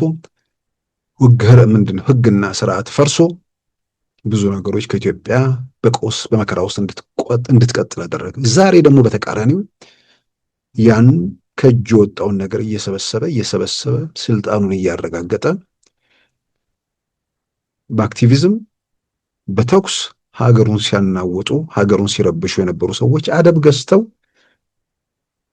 ወደ ትንንሽ ፍንክትካች ተለውጠው በየስርቻው የገቡበት ምዕራፍ ላይ መድረሳችን ብቻ ሳይሆን ከትላንት ዛሬ ያለው የሰላም ሁኔታ በጣም በተሻለ ምዕራፍ ላይ እየተጓዝን መሆናችን የሚያረጋግጥ ስለሆነ በሰላም ወጥቶ መግባት ብቻ ሳይሆን የመቃብር ውስጥ ሰላም ሳይሆን ኢትዮጵያን በሀገራቸው በሰፈራቸው በቀያቸው ባለቤት የሆኑበት የሆነ ሰፈር ሰዎች ተቧድነው ሀገሪቱን በመዳፋቸው ያስገቡበት ሳይሆን ሁሉም ኢትዮጵያዊ ባለቤት የሚሆን በሆነበት ስርዓት ውስጥ የሚገኝ የተረጋገጠ ሰላም ወደሱ ትርጉም ባለው ሁኔታ እየተጓዘን ነው።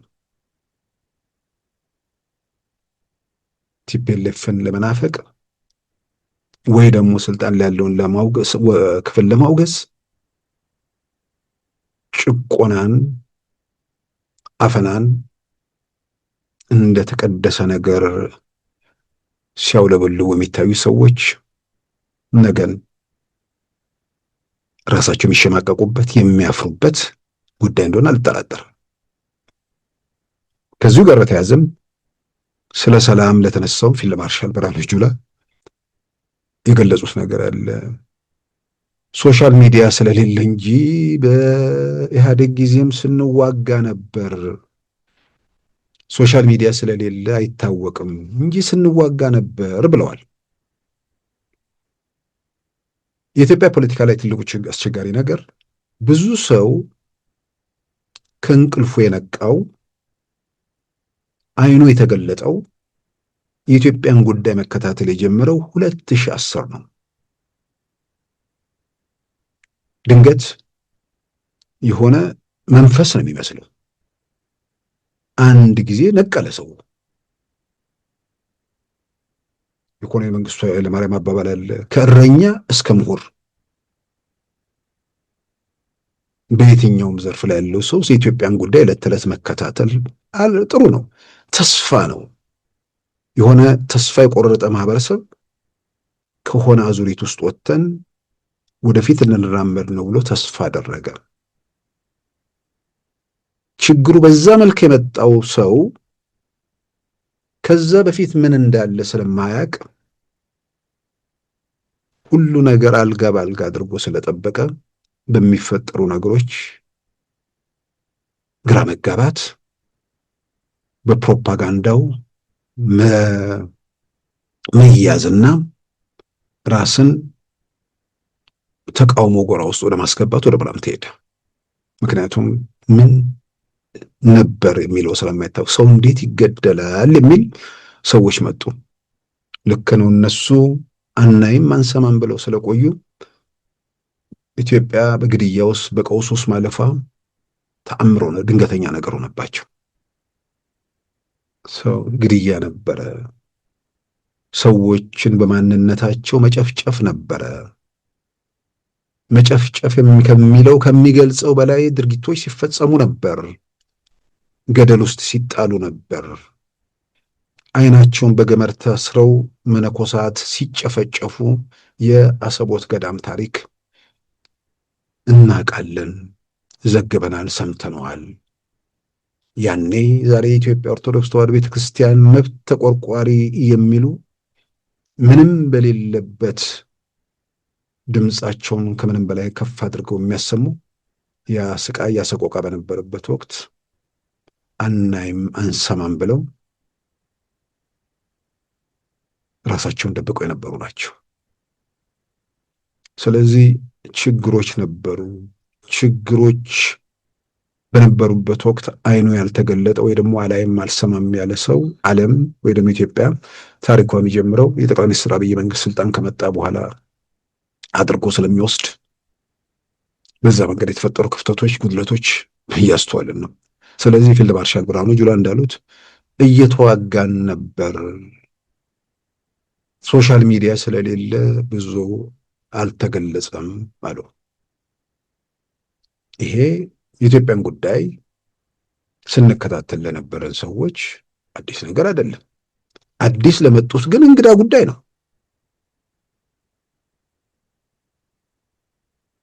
ጦርነት ይካሄድ ነበር ብቻ ሳይሆን አንዳንዶች በቲፒኤልኤፍ ዘመን እኮ ድሮን አይተኮስም። ቲፒኤልኤፍ ድሮን አያውቅም ነበር። አንደኛ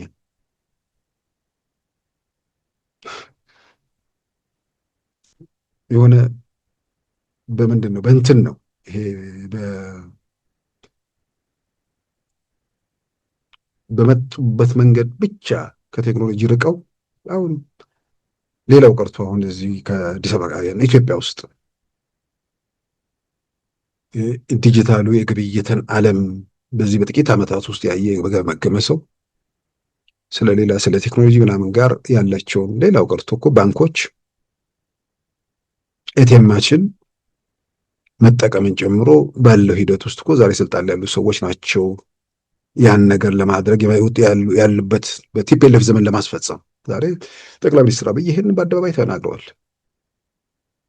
ባንኮችን ዲጂታላይዝ ለማድረግ እነሱ ስልጣን ሳይኖራቸው ስልጣን ላይ ያሉ ወገኖችን ለማሳመን ያደረጉት ጥረት ግን ስልጣን ሲይዙ ደግሞ በአንድ ጊዜ ሀገሪቱን ትራንስፎርም አደረጓት። ቴሌብር የሚባል አፕ ያየ ሰው የትኛው አፕ ነው በዚህ ደረጃ ነገሮችን እንትን የሚልበት?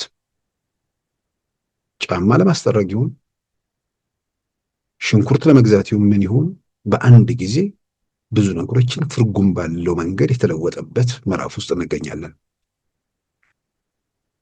ከዘመን ጋር ለመዘመን ከጊዜ ጋር ለመራመድ የፈለጉ ሰዎች 2010 ላይ መጥተዋል። ይሄ ጥያቄ ውስጥ የሚገባ ነገር አይደለም። ስለዚህ በሌላ በኩል ያለው ቴክኖሎጂ ብቻ ሳይሆን በመሳሪያም በሌላም መንገድ ዓለም የት ነው ያለችው? አቋራጩ መውጫው ለግጭትም ለሰላምም የትኛውን ነው ብለው ጊዜ ወስደው የሚመረምሩ ሰዎች ስላሉ ያው ቲፒኤልኤፍ የራሱ ጦርነቱን ሲጀምር ምን እንደሚመጣበት ባለማወቁ በሁለት ሳምንት ድራሹ እንዴት እንደጠፋ አይተናል። ስለዚህ እነዚህ ሰዎች ቲፒኤልኤፎቹ ድሮን ያን እነሱ አያደርጉም የሚሉ ሰዎች ድሮን እንዳልኩት ብዙ ስለዛ ግንዛቤ የላቸውም የሚለው ብቻ ሳይሆን ግን ከድሮን በላይ የድሮን ያህል ኢላማ በደንብ መለየት በማይችል አውሮፕላን የኢትዮጵያ መንደሮች ሲደበደቡ ነበር። እንዳሉት ፊልድ ማርሻል ድሮን ስላልነበር ምንድን ነው ሶሻል ሚዲያው እንዳሁኑ ስላልሰፋም ዛሬ በሚሰሙት ልክ ብዙዎች እየሰሙ አይደለም እንጂ ተዘግቧል፣ ተጽፏል። አማራና ኦሮሚያ ክልል ኢህአዴግን የፈተነ ወይ ደግሞ ቲፒኤልኤፍን መከራ የሆነበት አውሮፕላን ምንም ማስነሳት የሚያስችል እንቅስቃሴ አልነበረም። አማራ ክልል ምንም አልነበረም። ሽፍቶች ብቻ ነው የነበሩት፣ የግል ሽፍታ ማለት ነው። ይሄ ዘርፎ ምናምን የገባ ግን እንደ ፖሊሲ ተቀርጾ በጠላትነት ተፈርጆ በማንነት ጭፍጨፋ ሲካሄድ የነበረው ቲፒኤልኤፍ ወደ ስልጣን ከመጣበት ጊዜ ጀምሮ ነው። ያኔ ጉልበተኛ ስለሆነ አፍኖ ስለያዘ ዛሬ የሚፈነጩ ሰዎች ያኔ አፋቸውን ዘግተው ጭቆናውን አሜን ብለው ተቀብለው ስለነበር እዛ ቦታ ላይ የሚተኩስ አልነበር። ይልቁንም የመብት የነጻነት ትግል ለማድረግ በረሃ የወጡ ደግሞ ነበሩ። ይህንን አንቀበልም ያሉ ስማቸው አማራ ምናምን ባይሉ በደንብ ተደራጅቶ በተለይ ከጎንደር ምናምን አካባቢ የወጡ በርካታ ታጣቂዎች ነበሩ። ዛሬ እነዛ አይደሉም። በጭቆናው በአፈናው ጊዜ የነበሩት አይደሉም። ዛሬ ለሽ ብሎ ተኝቶ የነበረው ነው የመብት ተሟጋች ነኝ ምናምን ብሎ ፊት ለፊት እንትን ሲል የሚታየው እና ፊልድ ማርሻል ብርሃኑ ጁላ እንዳሉት ልክ ነው።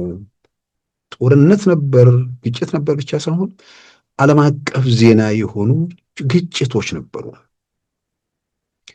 በተለይም ከኦጋዴን ብሔራዊ ነጻነት ግንባር ጋር ኦጋዴን ኢትዮጵያ ሶማሌ ክልል በአውሮፕላን ይደበደብ ነበር፣ መንደሮች ይነዱ ነበር። የሂውማን ራይትስ ዎችን ሪፖርት ኦንላይን ዛሬ ማንም ሰው ያየዋል። ኦብነግ እናጠፋለን ተብሎ መንደሮች ነደዱ፣ የኦጋዴን መንደሮች።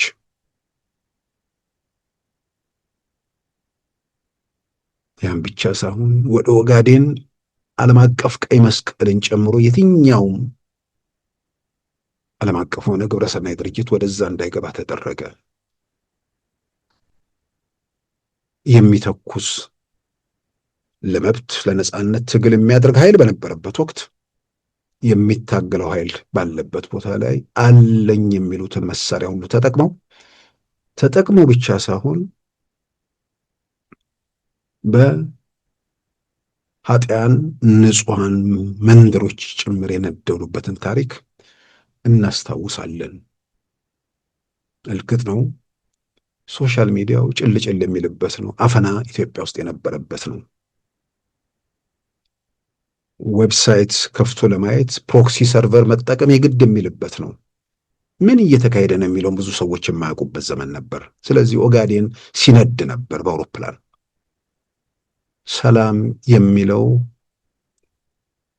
ሰላም የሚለውን አንተ ስላላየኸው ስላልተሰማኸው ካልሆነ በስተቀር እንዲህ አይነት እንትኖች ነበሩ። ዓለም አቀፍ ዜና ነበር ያን የነበሩ ትልልቅ እንትን ነው። በአንድ ጊዜ ከ50 በላይ የቻይና ተወላጆችን ጨምሮ የተገደሉበት የኦጋዴን ብሔራዊ ነጻነት ግንባር ጥቃት፣ የውጭ ቱሪስቶች የሚታፈኑበት የአርዱፍ እንቅስቃሴ፣ ይህንን ሶሻል ሚዲያም ኢትዮጵያ ውስጥ ከፍቶ ማየት ቅንጦት ስለነበር ስለማይቻልም ውጭ ያለውም ሰው በአሁኑ መጠን ወደ ኢትዮጵያ ጉዳይ ስላልገባ ጉዳዩ የጥቂት ሰዎች ብቻ ሆኖ በዛ መልክ ነገሮች ቀጥሎ ነበር። ስለዚህ እንደተባለው ሶሻል ሚዲያ ስላልነበር ለገበያ ችርቻሮ ጉዳዩ በደንብ ስለማይወጣ በዚህ መጠን አልጮህም፣ በዚህ መጠን እንትን አላለም። ግን ግጭቶች ነበሩ። እንደተባለው ደግሞ እርግጥ ነው እንዳሁኑ በየሰፈሩ በየመንደሩ የተኮለኮለ ታጣቂ አልነበረም። ቀደም ሲል እንዳልኩት ደግሞ ይሄ በየመንደሩ በየሰፈሩ የተኮለኮለ ታጣቂ ከጥቂት ጊዜያት በኋላ ነበር ወደምንልበት ምዕራፍ ደግሞ ትርጉም ባለው እርምጃ ወደዛ እየተጓዝን ነው። አሁን ገዳም ውስጥ ሸጥ ውስጥ እንዳሉ ያው እየተገለጸ ነው። ስለዚህ ይሄንን በተመለከተ ፊልድ ማርሻል የተናገሩት ለብዙ ሰው ግልጽ ባይሆንለት መለስ ብሎ ሲያየው የሚረዳ ይመስለኛል። ኦጋዴን ብሔራዊ ነጻነት ግንባር እንቅስቃሴ አለ፣ የአርዱፍ እንቅስቃሴ አለ። በዋናነት የኦሮሞ ነጻነት ግንባር ከ1991 ወይ ደግሞ ከ1983 በኋላ አለ ማለት የሚቻል አይደለም። መግለጫ በርግጥ ሲያወጣ እናስታውሰዋለን። አሁን ነው ኦሮሞ ለምን ነፃ ወጣ ብሎ ወይ ቤተ መንግስቱን ለምን ቲፒኤልኤፍ ለቀቀው ብሎ ሀገሩን የቀውስ የመከራ ምድር ያደረገው ያለው እውነታ ነው። ኢህአዴግ ወደ ስልጣን ከመጣ በኋላ ጦርነት ነበረ። ኦነግ ይዋጋ ነበረ፣ ኦነግ ይዋጋ ነበረ፣ ብሄነን ይዋጋ ነበረ።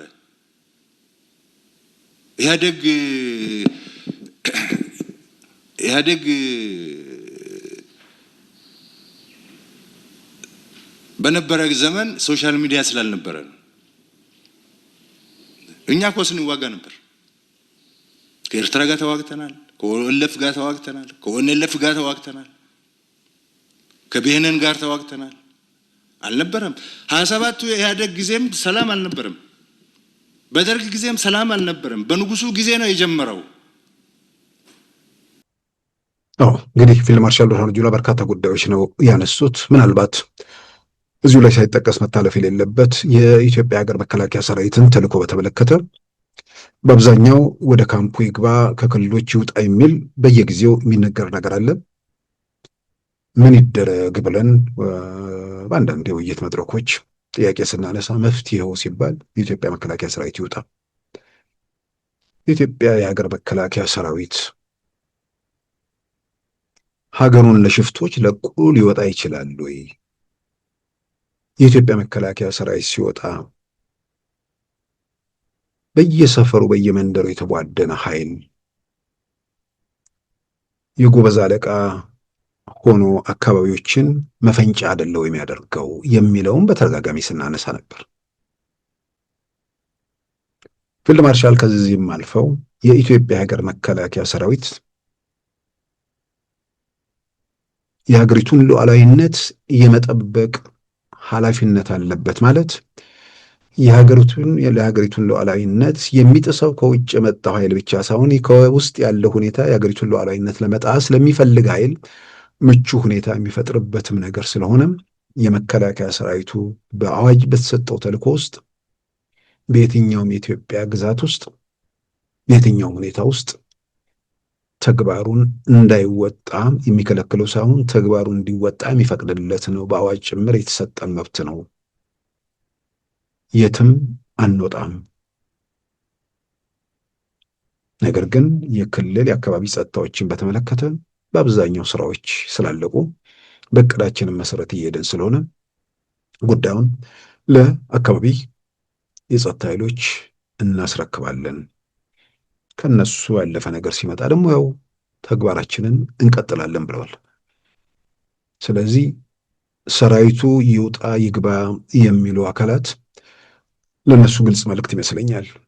በየትኛውም የኢትዮጵያ ግዛት ውስጥ በየትኛውም ጊዜ ውስጥ የኢትዮጵያ ሀገር መከላከያ ሰራዊት እንዲንቀሳቀስ በአዋጅ ጭምር የተሰጠው መብት ስለሆነ ከዚህ በኋላ ውጣ ግባ የሚል መግለጫ የሚሰጡ ሰዎች ወይ ደግሞ የአንድ መፍትሄ የሚያቀርቡ ሰዎች የወጣውን የመከላከያ ሰራዊቱን አዋጅ እሱንም እንዲቃኙት እንግዲህ በዚሁ አጋጣሚ መልእክት የሚያስተላልፉበት ነው። አንዳንድ ሰዎች ምናልባትም ራሳቸው የመንግስት አባል ነን የሚሉ ሰዎች የማይገባቸው ነገር አለ። የመከላከያ ተልዕኮ ያለማወቅ ችግር አለ። ብዙ ሰው ምን ይላል? መከላከያ ለምን ወደ ቦርደር አይሄድም? በውስጥ ግጭት ምን ያደርጋል ብሎ ጥያቄ ይጠይቃል። በህገ መንግስት የተቀመጠውን የሰራዊት ማቋቋሚያ አዋጅ አንብብ በሉት።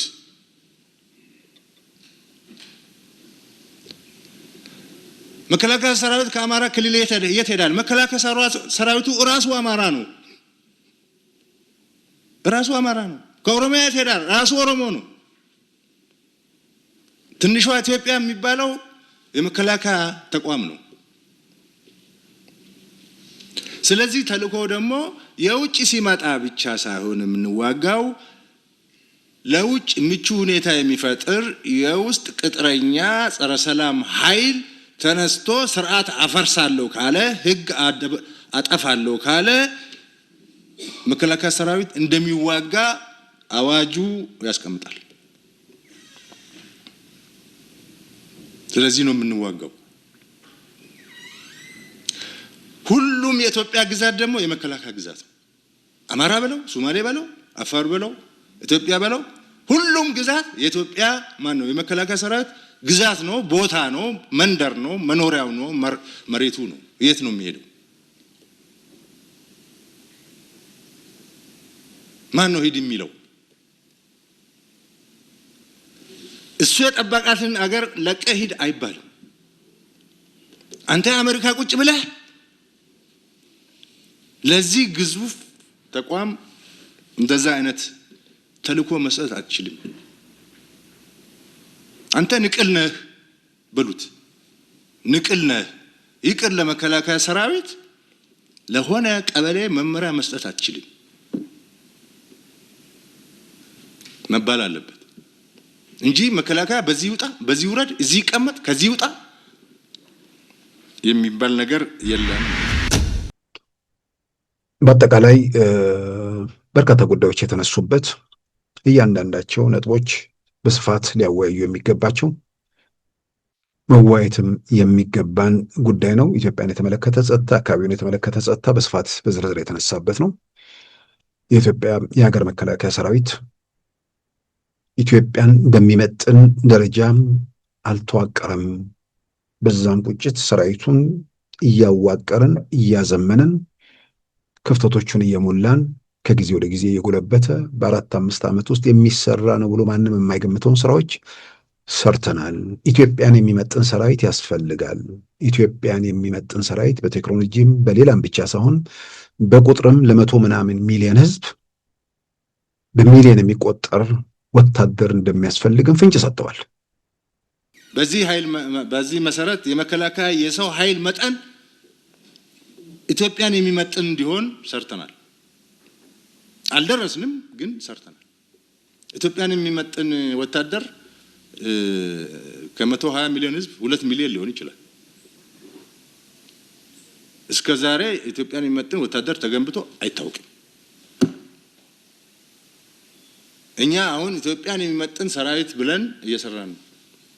በቁጥርም በአደረጃጀትም በስነ ልቦና ግንባታም በትጥቅም በቴክኖሎጂም በሰራዊት አኗኗርም በሰራዊት ዋስትናም ከፍተኛ ስራ ተሰርቷል። በዚህ አመት 4-5 አመት ውስጥ ሊሰራ የሚችል ስራ ነው ወይ የሚል ጥያቄ እስኪነሳ ድረስ ነው።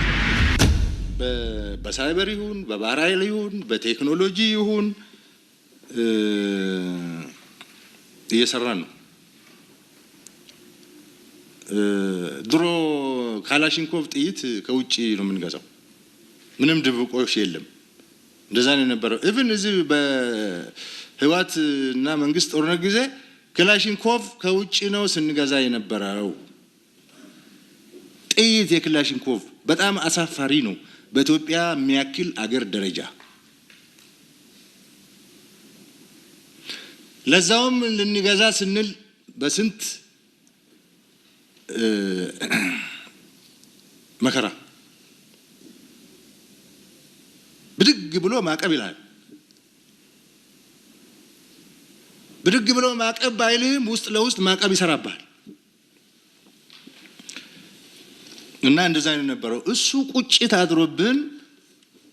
አድሮብን በዚህ ራሳችንን እንቻል ብለን ትልቅ ስራ ሰርተናል። ያው አይታችኋል። አሁን ክላሽንኮቭ ለመግዛት ወደ ውጭ ሀገር ገበያ አንወጣ። ይቅር ክላሽንኮቭ መድፍ ጥይት ለመግዛት አንወጣ። ያልደረስንበት ትላልቅ የቴክኖሎጂ ነገር ካልሆነ በስተቀር ይሄን ሰርተናል። ገና በርካታ ወታደሮችን እንደሚመለመሉ፣ እንደሚታጠቁ፣ እንደሚደራጁ የሀገሪቱን ሕልውና ለመጠበቅና ሰላምን ለማረጋገጥ በዛ መልክ ስራ እንደሚሰራ ገልጸዋል። ስለዚህ ኢትዮጵያ ሰራዊቷን እያዘመነች እያደረጀች ብቻ ሳይሆን በቁጥርም ረገድ በሚሊዮን የሚቆጠር ሰራዊት ያስፈልጋል የሚል ነገር እየተነሳ ነው። አሁን እዚህ ጋር የሚመጣ ጫጫታ አለ። የሀገሪቱ ኢኮኖሚ እንዴት ይሸከማል ምናምን የሚል አሁን እንግዲህ ኢትዮጵያ ውስጥ ያለውን ነገር እንደዛ ብሎ መከራከር የሚቻል አይመስለኝም። ወታደሩ ራሱ በግንባታ በምናምን ስራ ውስጥ እየገባ ነው። በሰላም ጊዜ ሰላም ተግባር ይወጣል፣ የሰላም ስራዎችን ይሰራል። በችግሮች ጊዜ ደግሞ ወታደራዊ ኃላፊነቱን ይወጣል ማለት ነው። ስለዚህ አስተማማኝ ሰራዊት የመገንባቱ ብቻ ሳይሆን በተለያየ መንገድ ያሉ ክፍተቶቻችንን እየሞላን ነው። በቅርቡ በተካሄደው በህወሓት ጦርነት እንኳን የክላሽንኮቭ ጥይት እንኳን ከውጭ ሀገር እንገዛ ነበር። ያ አሳፋሪ ነው። ዛሬ ያንን ምዕራፍ ዘግተን የመድፍ ጥይት እንኳን የማንገዛበት ምዕራፍ ላይ ደርሰናል ብለው በግልጽ ያስቀምጠዋል። በአጠቃላይ ኢትዮጵያን ሰላሟን፣ ደህንነቷን ለማረጋገጥ በየብስ ያለ እንቅስቃሴ ብቻ ሳይሆን አካባቢው ላይ መርከቦቿ፣ የንግድ መርከቦቿ ላይ የሚመጣውን ተጽዕኖ ለመቀበል ወደ ቀይ ባህር መውጣታችን የግድ ነው። ስለዚህም ባህር ኃይል አቋቁመናል። ጠቅላይ መምሪያውን ጃንሜዳ አካባቢ ግንባታው ተጠናቋል። የቴክኒክ ክፍሉ ደብረ ዘይት አካባቢ ያለቀ ነው። መውጣታችን የማይቀር ነው በሚል የገለጹባቸው ሁኔታዎች አሉ። ስለዚህ ይህንን ኢትዮጵያ ወደ ቀይ ባህር እንዳትወጣ፣ ወደ ባህር እንዳትጠጋ የሚከላከሉ ሀገራት ቀጥታ በቅርብ ርቀት ውስጥ ጥቅሟ የሚነካ የሚመለከታት ሀገር እንዳትወጣ እየከለከሉ እነ አሜሪካን፣ እነ ቻይናን፣ እነ ፈረንሳይን በአካባቢው ላይ ደግሞ ሲታዩ ዝም የሚሉበትን መንገድ ማስረዳት ሸክሙ እነሱ ላይ ነው ያለው። ለምን ኢትዮጵያ ቀይ ባህር ላይ ማትወጣ? ቻይና ካለች፣ አሜሪካ ካለች፣ ጣሊያንና ፈረንሳይ ካሉ ከሩቅ ርቀት መጥተው እዛ ከሰፈሩ፣ እነ ጃፓን መጥተው እዛ ከሰፈሩ ኢትዮጵያን የተለየ የሚያደርጋት ምንድን ነው? የቆዳ ቀለም ነው? ስለዚህ ሀገራቱም ይህንን ግምት ውስጥ አስገብተው የኢትዮጵያ መንግስትም ደግሞ ዘላቂ ሰላም በሚያረጋግጥ መንገድ ሁኔታዎችን በመንግስታቱ በጎረቤት መንግስታት ጋር ሁኔታዎችን በንግግር በውይይት ለመፍታት የሚደረገው ጥረቱን እየቀጠለ የሀገሪቱን ሰላም ደህንነት ማስጠበቅና ለመቶ ምናምን ሚሊዮን ህዝብ የሚመጥን መከላከያም ሌሎች ተቋማትንም እየገነቡ ትውልዱ ከግጭት አዙሪት ለመውጣት አስተማማኝ የሆነ የተደራጀ ኃይል ማቋቋም ግጭት ውስጥ ላለመቆየት አንዱ ዋስትና ነው። ስለዚህ በዚህ ረገድ የሚሰሩ ስራዎች ተጠናክረው መቀጠል አለባቸው እያምናለሁ። የፊልድ ማርሻል ብርሃኑ ጁላን ባለፈው ሐሙስ በኢትዮጵያ ፓርላማም በጸጥታና ሰላም ኮሚቴ ፊት ያቀረቡትን ንግግር መነሻ ያደረግንበትም የዛሬን ፕሮግራማችንን በዚሁ ያጠናቀናል። ጤና ይስጥልን።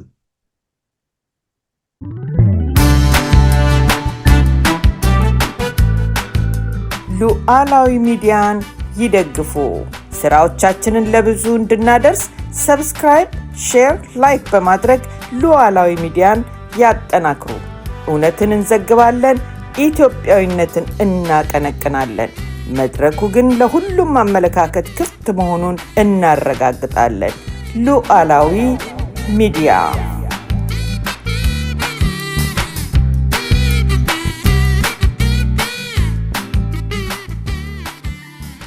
የዛሬ ሰኞ ሰኔ 9 2017 ፕሮግራማችን በዚሁ ተጠናቋል።